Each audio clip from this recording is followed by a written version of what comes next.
سلام حال شما چطوره؟ خیلی خوش اومدید به این ویدیو. خب در جریان هستید که من اتفاقات خاصی که توی ایران میفته رو در موردش ویدیو ضبط میکنم و تحلیل خودم و حالا نظر خودم رو در موردشون اعلام میکنم. امروز شنبه 6 جولای 2024 میلادی و 16 تیر 1403 هستش و خب خیلی هم گرمه و تابستونه. البته که اگه صدایی هم میاد توی پس زمینه من پنکه روشن کردم دیگه، ببخشید. و امروز آقای مسعود پزشکیان به عنوان رئیس جمهور منتخب مردم ایران انتخاب شدن. این موضوع ویدیوی ما هستش که دقیقاً چند ساعت پیش اعلام شد که آرا نهایی شده. الان ساعت تقریباً 12 ظهره و ایشون به عنوان رئیس جمهور منتخب انتخاب شدن و آقای سعید جلیلی رو شکست دادن. بریم یه آمار ارقامی از این انتخابات بهتون بدم، از سابقه ایشون بهتون بگم و بگم که کلاً قراره چه اتفاقاتی بیفته از نظر من و چندی. خب هفته قبل دور اول انتخابات ریاست جمهوری برگزار شد و خب قراره که 50% به بالا هر کسی رأی بیاره توی همون دور اول به عنوان رئیس جمهور انتخاب بشه، ولی خب 50% آرا آقای پزشکیان به دست نیاورد و با آقای جلیلی که توی رتبه دوم بود رفتن دور دوم هم که جمعه دیروز برگزار شد و تاریخ دقیقش هم میشه 15 تیر 403 دیگه. این اتفاقات همه بعد از سقوط هلیکوپتر آقای ابراهیم رئیسی و آقای امیر عبداللهیان رخ داد که در مورد اونم یک ویدیو ضبط کردم و نظر تحلیل خودم رو گفتم. تقریبا 40 روز 45 روز مثل برق و باد گذشت، رئیس جمهورش هم انتخاب شد و قراره که آقای پزشکیان 4 سال سکان امور این کشور رو، البته نه همش رو، به دست بگیره. در مورد انتخابات یه آماری بهتون بگم. کل آرای مأخوذه دور دوم 30,030,000 رأی بوده که میشه گفت مشارکت 49.8%، نزدیک 50% واجدین شرایط شرکت کردند. خب من آمار رسمی نهایی انتخابات 14مین دوره ریاست جمهوری رو قرائت میکنم. از مجموع آرای کل شعب داخل و خارج از کشور، آرای مأخوذه عبارت است از 30,530,157 رأی که به ترتیب جناب آقای مسعود پزشکیان 16,384,403 رأی و جناب آقای سعید جلیلی 13,538,179 رأی را به دست آوردند. بر همین اساس جناب آقای مسعود پزشکیان به عنوان منتخب 14مین دوره انتخابات ریاست جمهوری اسلامی ایران معرفی می‌گردند. دور نخست نزدیک 40% بود و خیلی عجیبه که دور دوم شده 50%. معمولا توی انتخابات ها، کلا هر انتخاباتی هر جای دنیا، دور دوم اینجوری که من اطلاع دارم خیلی کمتر به نسبت دور نخست شرکت میکنن. خب دلایل مختلفی هم داره. یکی از مهمترینش اینه که مثلا تو دور نخست من یک کاندیدایی رو مورد نظرم بود که بهش رأی دادم و خب ایشون اوت شدن دیگه، کلا دیگه الان دیگه کسی رو ندارم که بهش رأی بدم.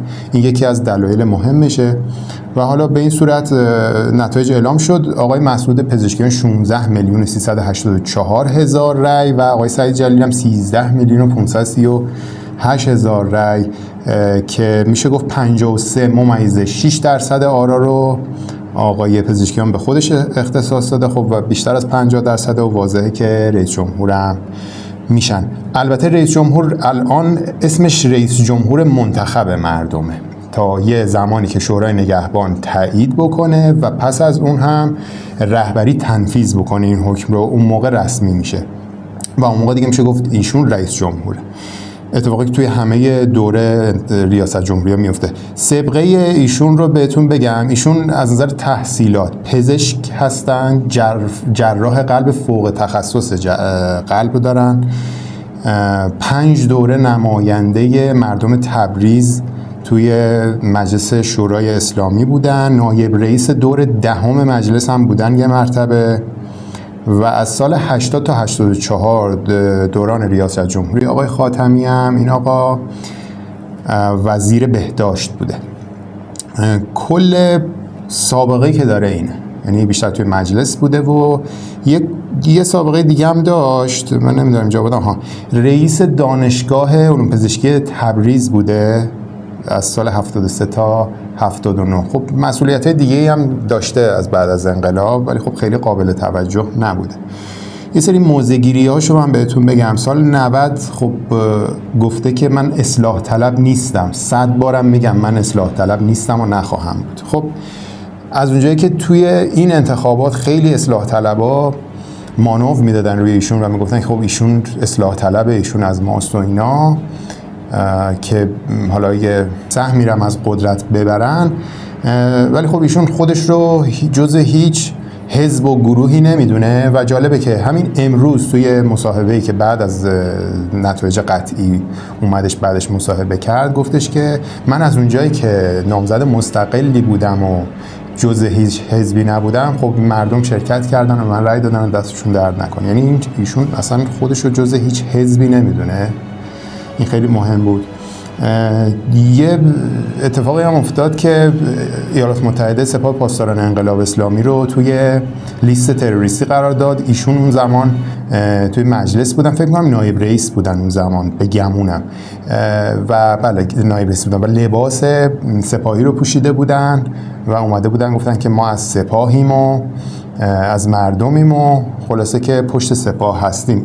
اما در مورد حجاب هم موضع‌گیری داشته. خب توی جنبش 1401 که به مهسا امینی معروف شد، هم ایشون یه صحبتی کرده بود که گفته بود خب حالا ناراحت شده از این اتفاق، و یه صحبتی هم مصاحبه‌ای هم سال 93 از ایشون هستش که خب میگفت قبل از این که حجاب جزء قانون بشه، سال مثلا 57-8 بعد از انقلاب اسلامی چند ماه بعدش، میگفت قبل از این که قانون بشه من خودم پیش قدم بودم و دیگه نمیذاشتم تو جایی که مسئول بودم، حالا توی دانشگاه علوم پزشکی بوده یا بیمارستانی جایی بوده، نمیذاشتم که مردم بدون حجاب بیان و خب مردم هم شاکی بودن، ولی خب کاری از دستشون بر نمی اومده به گفته ایشون.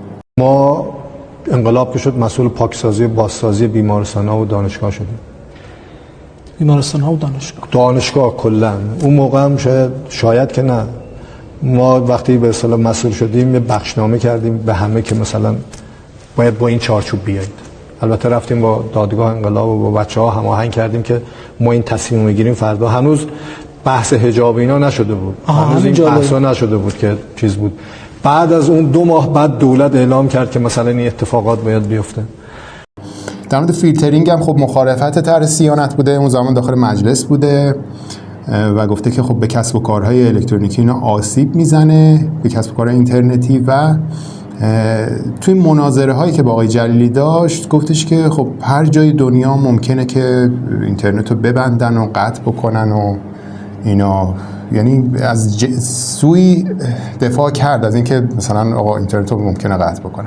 ولی از طرف دیگه هم چیزی که خب خیلی از رسانه ها کاتش کردن و بقیه‌اش رو نگفتن، گفتش خب حالا که اوضاع آروم شده و حالا که آروم شده دیگه ما چرا مثلا گوگل پلی که بخوایم آقا یه اپلیکیشن دانلود بکنیم، گوگل پلیش نگفت، ولی خب میگه حالا که اوضاع آروم شده دیگه چرا باید الان مسدود باشه. و الان مثلا اپلیکیشن هایی مثل واتساپ، تلگرام، یوتیوبی که الان شما دارید ویدیو رو میبینید و خیلی جای دیگه الان تو ایران مسدوده متاسفانه. ولی خب موضوع جالبی هم در مورد فیلترینگ نگرفت، ضمن اینکه حالا من خودم اعتقاد دارم که فراتر از اختیارات ایشون هستش تمام این موضوعاتی که اشاره کردم. به هر حال این هم از موضع‌گیری‌های ایشون بود، کوتاه بهتون گفتم. تا الان هم فقط آقای بشار اسد تبریک گفته به ایشون، حالا الان تو این تایم شاید یه ذره بگذره مثلا رئیس جمهور عراق هم تبریک بگه، مثلا پاکستان و طالبان و اینا هم تبریک بگن. این هم میشه از تبریک ها که فعلا ما اطلاعات کاملی ازش نداریم. واکنش بازار هم جالب بود، امروز خب شنبه بود، بازارها بازگشایی شد. سکه تمام بهار امامی 41,900,000 معامله شد دلار 59 تومن معامله شد، 58 و 500 این حدودا که حالا در نوسانه، ولی خب چند درصد 2-3% کاهش پیدا کرد. دلار قبل از این روز چهارشنبه پنجشنبه 61 تومن 61 و 500 بود که 1500 تومن ارزون شد. بورس هم 3% تقریبا 3.4% رشد کرد، شاخصش شد 2,171,000 واحد شد. خب واکنش بازار وقتی مثبت باشه نشون میده که واکنش مردم هم مثبته، یعنی به نسبت آقای جلیلی من احتمال میدم آقای جلیلی اگه انتخاب میشد برعکس میشد دیگه، شاخص میریخت و دلار و اینا میرفت بالا. خیلی هم توی سوشال مدیاها مثلا توی کلاب هاوس مخصوصا اپلیکیشنی که صحبت میکنم من میدیدم که فعالین اقتصادی و بورسی خیلی خیلی مایلن که آقای پزشکیان رئیس جمهور بشه و میگفتن که اتفاقات خوبی رخ میده. یه اتفاق مهمی هم که توی این انتخابات افتاد، میشه گفت در طول تاریخ این 45 سال جمهوری اسلامی بی سابقه بوده، کم مشارکت ترین انتخابات بوده. یعنی توی این انتخابات کمترین میزان مشارکت ثبت شده و خب نشون از ناراحتی مردم و نارضایتی مردم از این سیستم هستش که از نظر اقتصادی الان واقعا دچار مشکل هستن.